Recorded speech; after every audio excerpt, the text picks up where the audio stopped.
తెలంగాణ మంత్రివర్గ విస్తరణ థ్రిల్లర్ సినిమాను మించిన సస్పెన్స్ ని క్రియేట్ చేస్తోంది. ఇదిగో లిస్ట్, అదిగో ముహూర్తం అంటూ ఊరిస్తున్నారు తప్ప పదవులు పంచింది లేదు, ప్రమాణ స్వీకారం చేయించింది లేదు.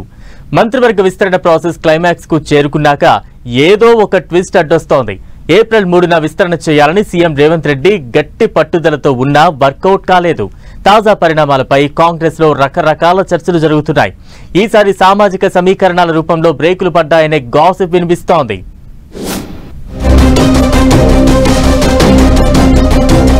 తెలంగాణ కేబినెట్ విస్తరణకు మళ్లీ బ్రేకుల.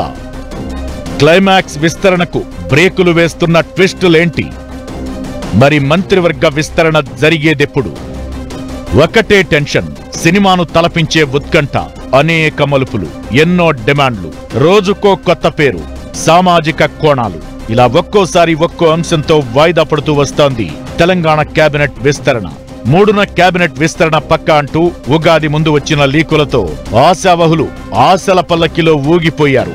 కానీ ఆ ముహూర్తం కూడా మించిపోవడంతో వారంతా డీలా పడిపోయారట.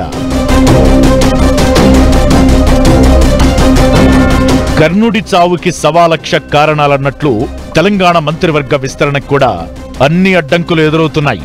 ఏడాదిన్నర కాలంగా వాయిదాలతో సరిపెట్టుకుంటూ వస్తున్న విస్తరణ ఈసారి ఖచ్చితంగా చేసి తీరాలని సీఎం రేవంత్ తో పాటు ఏఐసీసీ నేతలు కూడా డిసైడ్ అయ్యారు. ఏప్రిల్ 3న ముహూర్తం కూడా పెట్టారు.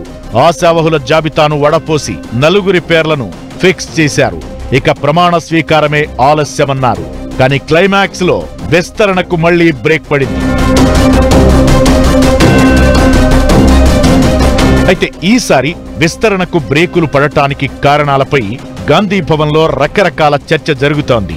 కేబినెట్ బెర్త్ ఖాయమైందని పలువురి పేర్లు తెరపైకి రావడంతో పదవులు ఆశించిన నేతలు ఒక్కసారిగా అలర్ట్ అయ్యారు. మంత్రివర్గంలో సామాజిక సమతుల్యం పాటించాలంటూ ముఖ్యంగా తెలంగాణలో అతిపెద్ద సామాజిక వర్గమైన మాదిగ వర్గానికి చోటు కల్పించాలంటూ ఆ వర్గం ఎమ్మెల్యేలు పార్టీ అధిష్టానానికి లేఖ రాశారు.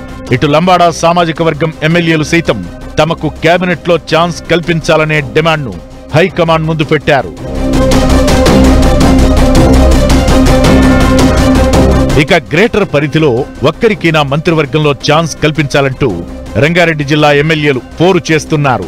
మంత్రివర్గంలో రంగారెడ్డి జిల్లాకు ప్రాతినిధ్యం కల్పించాలంటూ సీనియర్ నేత జానారెడ్డి సైతం కేంద్రానికి లేఖ పంపించారు.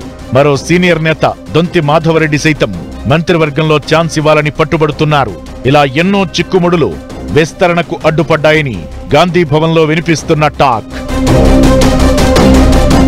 ప్రస్తుతం తెలంగాణలో మంత్రివర్గంలో 6 బెర్తులు ఖాళీగా ఉన్నాయి. వీటిలో 4 బెర్తులను ఫిలప్ చేయాలని హైకమాండ్ డిసైడ్ అయిందట. ఆ 4 బెర్తుల కోసం ప్రచారం జరుగుతున్న పేర్ల విషయంలో కొన్ని అభ్యంతరాలు వ్యక్తమవుతున్నాయట. ముఖ్యంగా కోమటిరెడ్డి రాజగోపాల్ రెడ్డి, గడ్డం వివేక్ విషయంలో కొన్ని భిన్నాభిప్రాయాలు వ్యక్తమవుతున్నాయట. గడ్డం వివేక్ మాల సామాజిక వర్గం కావడం, అందులోనూ వారి కుటుంబంలో వాళ్ల సోదరుడు ఎమ్మెల్యేగా, కొడుకు ఎంపీగా ఉండడంతో ఒకే కుటుంబానికి అన్ని పదవులు ఇవ్వడమేంటనే ప్రశ్నలు సంధిస్తున్నారట కాంగ్రెస్ నేతలు. మాల సామాజిక వర్గం కాకుండా మాదిగ సామాజిక వర్గానికి పదవులివ్వాలంటూ మరో డిమాండ్ కూడా గాంధీ భవన్ లో రీసౌండ్ చేస్తోంది. ఇక కోమటిరెడ్డి రాజగోపాల్ రెడ్డి విషయంలో కూడా సామాజిక సమీకరణ అంశాలను తెరపైకి తెస్తున్నారు. ఇప్పటికే వాళ్ల సోదరుడు కోమటిరెడ్డి వెంకటరెడ్డి మంత్రిగా ఉండడంతో మళ్లీ ఇప్పుడు రాజగోపాల్ రెడ్డికి ఎలా ఇస్తారంటూ ప్రశ్న ఉత్పన్నమవుతోంది. అంతేకాదు, రాజగోపాల్ రెడ్డికి మంత్రివర్గంలో ఛాన్స్ ఇస్తే ఒకే జిల్లా నుంచి 3 రెడ్లు మంత్రి పదవుల్లో ఉంటారు.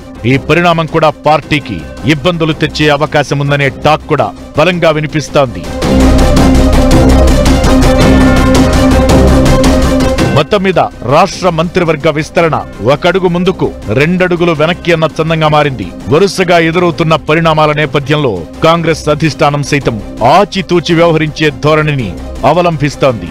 మంత్రివర్గ విస్తరణను గుజరాత్ లో జరిగే ఏఐసీసీ సమావేశాల తరువాత ఏప్రిల్ 2వ వారంలో చూడాలని భావిస్తోందట. చూడాలి మరి ఏప్రిల్ 2వ వారంలోనైనా ఉంటుందో లేదో.